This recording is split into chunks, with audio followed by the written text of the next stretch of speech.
En manchette ce soir, 40 mois de pénitencier pour une ex-responsable d'un service de garde à Amos. Elle a violemment secoué un poupon à 2 reprises. Fermeture définitive de l'unité de réadaptation en santé mentale à Malartic. Et le décès d'un travailleur forestier de la Corne aurait pu être évité, d'après la CNESST.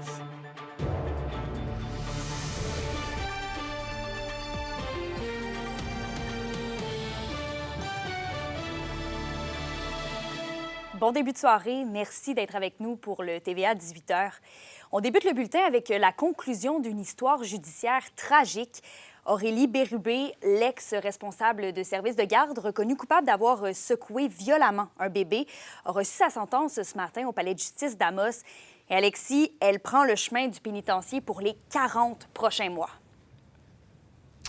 Oui, exactement. Un petit peu plus de 3 ans. C'est une triste histoire, tout ça, donc qui s'est déroulée le 31 janvier 2019, donc il y a 5 ans. Elle aurait secoué un poupon de 5 mois à 2 reprises. La première reprise, il n'y a pas nécessairement eu de blessure grave sur le poupon, mais c'est vraiment à la deuxième reprise que la jeune fille, qui est maintenant aujourd'hui âgée de 6 ans, a eu de séquelles très graves.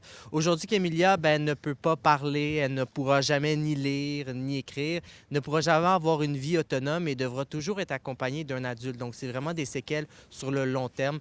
Aurélie Bérubé qui, dit avoir regretté ses gestes, mais malheureusement, là, c'est trop peu trop tard. Oui, Alexis, les gestes commis par Aurélie Bérubé auraient été considérés comme des facteurs aggravants. Exactement, puisqu'elle l'a effectué à 2 reprises. La première, évidemment, sans conséquence, mais la deuxième avec des lésions absolument graves. Évidemment, le fait également qu'elle a plaidé coupable en janvier 2024 sur des gestes qui ont été commis en janvier 2019, soit 5 ans plus tard. Cependant, il y a quand même certains gestes. Aurélie Bérubé dit regretter ces gestes, donc ça, c'est quand même un facteur atténuant. Elle mentionne également avoir soumis des excuses. La juge là, qui a qualifié ces excuses de convenables, mais évidemment, c'est une situation quand même bien triste sur toute la ligne. La jeune fille, rappelons, aujourd'hui âgée de 6 ans, qui ne pourra jamais avoir une autonomie complète tout au long de sa vie. Donc, 40 mois de pénitencier là, pour Aurélie Bérubé, c'est le verdict final. Ouais, comme vous le dites, Alexis, une bien triste histoire. Merci beaucoup. Ouais.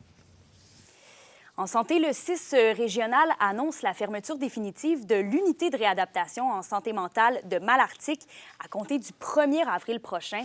Le service sera dorénavant offert directement dans les communautés, partout en région. Dans une note interne, le CISAT indique qu'il a dû évaluer la situation en fonction des pratiques cliniques et du taux d'occupation des lits de cette unité. La programmation clinique est donc présentement en révision et sera disponible en avril prochain. On revient maintenant sur un accident de travail mortel qui a eu lieu en mai dernier à La Corne, au sud d'Amos. L'enquête de la CNESST a été rendue publique ce matin et c'est l'entrepreneur qui est en faute. Alexandre Cabana a préparé ce qui suit.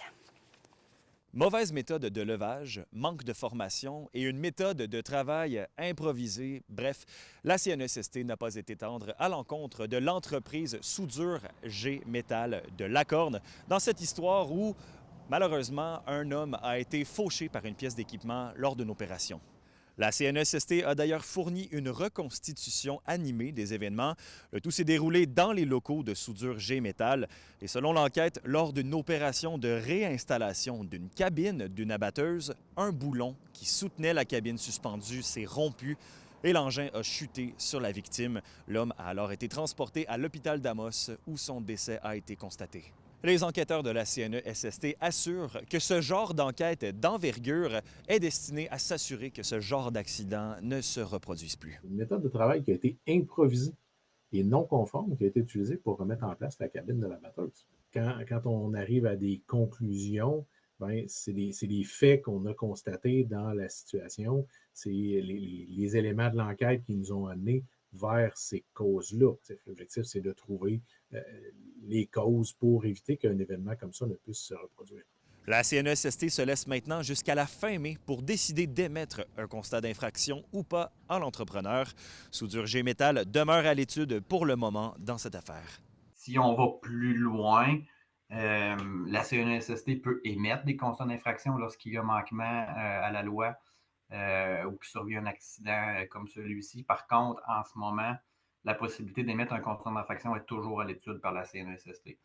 Ce qu'il faut comprendre, c'est que la CNESST a 1 an après la survenance d'un accident pour déterminer s'il y a constaté d'infraction ou non. Alexandre Cabana pour RNC Nouvelles. Et d'ailleurs, d'ailleurs, on tient à rectifier une information qu'on vous a dite ce midi. C'est bien Soudure G-Métal de la Corne qui demeure à l'étude dans le dossier. Opération Air Ménard et l'entreprise pour laquelle travaillait la victime de l'accident. Vos réponses à la question du jour TVA, une présentation de la clinique infirmière Nord-Ouest partout dans la région. Notre équipe peut vous recevoir pour un bilan de santé, une infection, le suivi de maladies chroniques et bien plus. Contactez-nous pour plus d'informations ou visitez notre site Web. À la question du jour, on vous demandait « Avez-vous déjà été témoin d'un accident de travail? » Vous avez répondu « Oui » et « Non » à 50 %.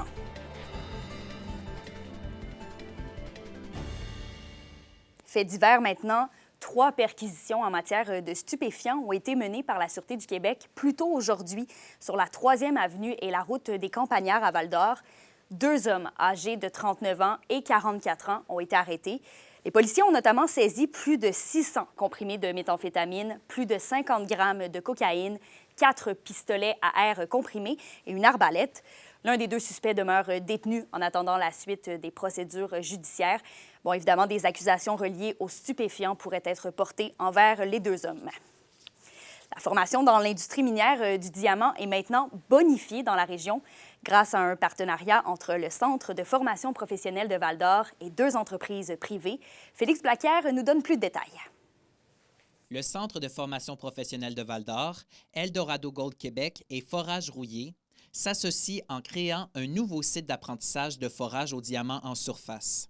Le nouvel espace de formation est localisé sur l'ancien site de la mine du Lac-Herbin, situé à 10 km à l'est de Val-d'Or. Dans ce projet-là, le groupe Roulier fournit une foreuse au diamant, donc tout à fait gratuitement. Il assure l'entretien, il nous commandite même les consommables. Eldorado Gold Québec nous fournit un site de forage, donc ça leur permet du même coup de faire de l'exploration minière sur un site. Il y avait un réel besoin de bonifier la formation dû à l'explosion des demandes d'adhésion au programme minier, raconte le CFP Val-d'Or. Puis le forage au diamant ne fait pas exception à la règle, donc on a énormément d'inscriptions.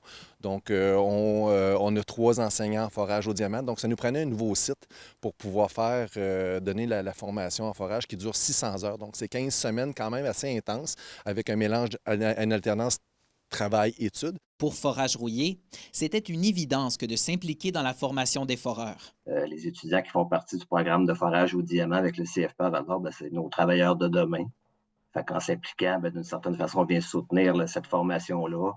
On soutient également un peu plus nos liens avec la communauté, puis d'une certaine façon, on assure un avenir de notre industrie du forage au diamant.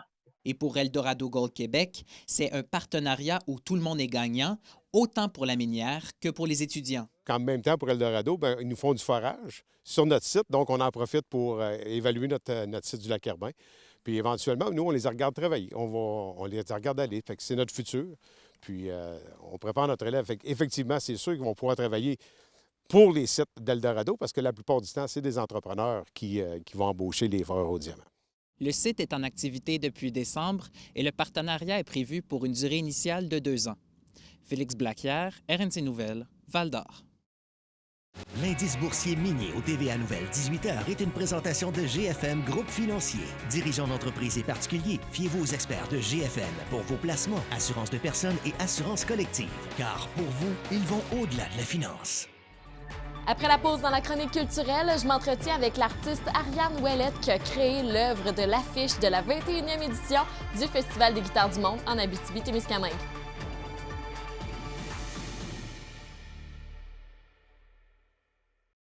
Les SADC de l'Abitibi-Témiscamingue et du nord du Québec vous présentent la bonne nouvelle économique TVA. Le Boréal Abitibi Hôtel, un nouvel hôtel situé au 2171 boulevard Forêt à Val-d'Or, propose 98 unités, dont la majorité avec chambre fermée et cuisine entièrement équipée. Inauguré le 16 décembre 2024, ce projet du groupe Boréal Abitibi, dirigé par Éric Boulian et Hugo Bolduc, a créé 20 emplois. Un concept novateur offrant une insonorisation incomparable et des locations à la journée.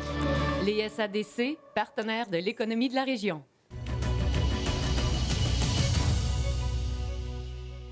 Bon retour de pause. Le cégep de l'Abitibi-Témiscamingue adopte une nouvelle image de marque. La modernisation, oui, du logo en est la pièce centrale. Vous allez la voir à l'écran un petit peu plus tard. La forme et les contours ont été revus en conservant la couleur bleue. Des changements pilotés par la Direction des affaires étudiantes et des communications. Une consultation auprès de la communauté étudiante et des membres du personnel avait aussi été menée. C'est surprenant comme nouvelle image de marque. C'est pas quelque chose à quoi on s'attendait nécessairement, mais je dirais de rester ouvert puis de voir à quel point, en vrai, cette image-là, elle est accueillante, elle est ouverte, elle est adaptée à la jeunesse, puis d'apprendre à la connaître, d'apprendre à la modeler, puis de la modeler à notre façon, je pense que ça va nous la faire encore plus apprécier que ce qu'elle est aujourd'hui. Mais effectivement, en 2000, je pense que le cégep de l'Abitibi-Témiscamingue avait rappelé à la région qu'on était ancré, qu'on était présent pour les 5 MRC. Fait que c'était cette représentation-là qu'on voulait à l'intérieur de ça. Bon, on est ailleurs aujourd'hui. Et là, bien, ça représente l'accessibilité, le flou, les parcours des étudiants qui sont individualisés. Ils ne peuvent pas être plus individuels qu'ils le sont. Toujours en éducation, après la fermeture forcée de l'école Sainte-Thérèse de Launay, le CSS Arikana revoit son organisation scolaire pour desservir les 120 élèves du secteur nord-ouest. L'école de Berry va donc accueillir les écoliers du préscolaire et les élèves du premier cycle, tandis que ceux du deuxième et troisième cycle du primaire vont fréquenter l'école Morancy de Tressesson. Bon, par contre, le Centre de services scolaires compte poursuivre ses démarches auprès du ministère de l'Éducation pour la reconstruction de l'école Sainte-Thérèse de Launay. L'établissement qui avait dû fermer, on le rappelle, au début du mois d'octobre pour des enjeux liés à la structure du bâtiment. Encore une fois, dans le domaine scolaire, des parents d'Abitibi-Ouest désirent implanter une première école alternative dans le secteur. Les instigateurs tiendront d'ailleurs 3 séances d'information dans les prochaines semaines. Ils permettront de définir le projet, les formes d'apprentissage et aussi de présenter des modèles de ce type d'école dans d'autres régions du Québec. Les gens qui prendront part aux consultations sont invités à réfléchir à leur vision d'un enseignement alternatif, la place de l'éducation aussi pour les enfants. Du côté de l'Université du Québec, en Abitibi-Témiscamingue maintenant, elle effectue actuellement une tournée des différentes villes de la région. L'objectif est de recueillir les témoignages d'organisations socio-économiques et de citoyens afin d'enrichir son prochain plan stratégique. C'est sous forme d'ateliers, donc 3 volets seront abordés, soit l'enseignement et la réussite, la recherche et la création, ainsi que le développement des collectivités locales et régionales. Les représentants de l'UQAT étaient d'ailleurs à Amos hier. Ils seront à Ville-Marie demain. Et la tournée va prendre fin le 13 février à Chibougamau. Au Culturel Justine, on a eu des nouvelles du Festival des guitares du monde en Abitibi-Témiscamingue aujourd'hui. Ils ont dévoilé l'affiche officielle de leur 21e édition. Kémélia, c'est l'artiste régionale Ariane Ouellette qui est derrière la création de cette nouvelle affiche-là, de cette belle œuvre que vous allez voir à l'écran. Elle, la musique, c'est comme une matière qui se déploie dans l'espace. Elle nous remue, nous bouleverse, éveille nos sens et touche nos âmes. C'est ce qui a inspiré son affiche. Bien sûr, on va retrouver le Festival des guitares du monde à la fin mai 2025. Alors, voici vraiment d'où Ariane a trouvé son inspiration, mais aussi qu'est-ce que ça représente pour elle d'avoir créé cette œuvre-là. Pour moi, c'est une opportunité vraiment chouette. Le Festival des guitares, c'est un festival que je fréquente depuis ses débuts, donc j'ai un attachement particulier. J'aime beaucoup la musique aussi, ça a fait souvent partie de mon travail. Donc, quand ils m'ont proposé ça, j'ai accepté tout de suite. C'est la main d'un guitariste, donc c'est un musicien en action, mais cette année, il ne voulait pas nécessairement qu'on voit l'instrument dans l'affiche. Il voulait que ça évoque la musique, comment moi j'évoque la musique, sans nécessairement montrer une guitare. Donc, ça fait aussi référence à l'idée de l'artiste qui est en spectacle. Donc, le feeling qu'on ressent quand on est dans une foule, quand l'artiste performe. Donc, on voulait comme des couleurs vives, des couleurs chaudes, mais aussi que ça transperce quelque chose de pétillant, qui fait vraiment référence à la magie du moment présent quand on assiste à un concert, à un spectacle. Et la foire gourmande va se promener avec son nouveau concept, la foire dans ton village. Pour la première édition, la foire dans ton village va s'inviter à Laverlechère-Anglier pour un souper 3 services avec un spectacle humoristique aussi de Sam Arsenault et Olivia Leclerc. Le billet pour cette soirée spectacle est au prix de 80 $ et elle aura lieu le 14 février prochain. Les deux humoristes, Sam Arsenault et Olivia Leclerc, sont assez connus sur TikTok. Les deux, ils cumulent environ 300 000 abonnés au total. Alors, ça peut vous faire une belle découverte accompagnée d'un bon repas là, en gang, en famille ou en couple. C'est une super belle soirée qui vous attend, autant au niveau divertissement qu'au niveau gustatif. Ne vous inquiétez pas, là, la prochaine édition de la foire gourmande, la version traditionnelle, va toujours avoir lieu du 1er au 3 août prochain. Ce nouvel événement là, entre parfaitement dans les objectifs de la foire. Quand on regardait la mission de la foire gourmande, c'est de promouvoir les produits locaux puis les agroproducteurs de la région. Fait qu'on s'est dit pourquoi il faudrait que ça soit juste pendant un week-end à l'été, pourquoi on ne pourrait pas le faire tout au long de l'année. Fait que c'est là qu'est venu le concept de la foire dans ton village. Dans le fond, on s'est dit on va faire des petits soupers, des petits événements tout au long de l'année qui vont mettre en valeur ces produits régionaux, là, justement. Pour l'instant, c'est sûr qu'on se concentre plus sur le Témiscamingue, c'est plus proche, c'est plus facile, mais éventuellement, si ça fonctionne bien et que les gens embarquent dans le concept, ben, pourquoi pas étendre ça peut-être à l'Abitibi puis au nord-est ontarien aussi, justement. Le groupe La Chicane est en région cette semaine et je les aurai en entrevue demain dans la chronique culturelle. Et là, ils avaient envie de vous gâter. Alors, j'ai 2 paires de billets à vous faire gagner pour leur spectacle de demain au Théâtre du Cuivre. Alors, pour participer, faites juste m'envoyer un courriel à l'adresse courriel à l'écran et dites-moi quelle est votre chanson préférée de La Chicane. Alors, bonne chance tout le monde!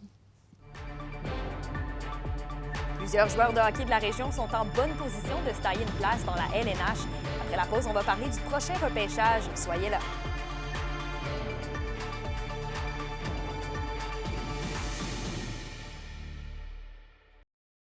Les sports vous sont présentés par Thibaut Géant, votre concessionnaire de confiance à Rouyn-Noranda, là où qualité et choix se rencontrent. Plusieurs joueurs de hockey de la région sont en bonne position de se tailler une place dans la Grande Ligue. C'est du moins ce que révèle le classement des meilleurs patineurs et gardiens nord-américains en vue du prochain repêchage 2025 de la LNH. Bon, du côté des Huskies, l'attaquant Bill Zonon ainsi que le gardien de but Samuel Meloche sont les 2 joueurs retenus et en bonne position dans le 2e classement d'espoir. Bill Zonon qui pourrait d'ailleurs espérer être repêché en première ou en 2e ronde quand même. Et l'attaquant de puissance cumule actuellement 58 points en 39 rencontres. Et les Foreurs ne sont pas en reste non plus, bien qu'en moins bonne position dans le classement des espoirs. Edward Bonder et Philippe Veilleux pourraient aussi entendre leur nom être nommés lors du repêchage à Québec cet été. La météo, une présentation de Nicole Auto de Lassar, la capitale du pick-up. Vous y trouverez toujours le meilleur choix, toujours le meilleur prix. À la météo, Justine, on aura encore un petit peu de neige demain. Oui, Kémilia, le tapis blanc va continuer de se pincer dans les prochains jours. Pour ce soir et cette nuit en Abitibi, ce sera généralement nuageux avec un maximum de -15 et un refroidissement éolien près de -23 au courant de la nuit. Pour le Témiscamingue, ce sera partiellement nuageux avec un petit 40 des probabilités d'averses de neige au cours de la nuit avec un minimum de -13. Demain, sur l'ensemble du territoire, on aura des averses de neige, quand même 2 à 4 cm d'accumulation sur certains endroits et un maximum de -5. Merci, Justine. Merci encore une fois d'avoir été avec nous. On se retrouve demain midi. D'ici là, passez une excellente soirée.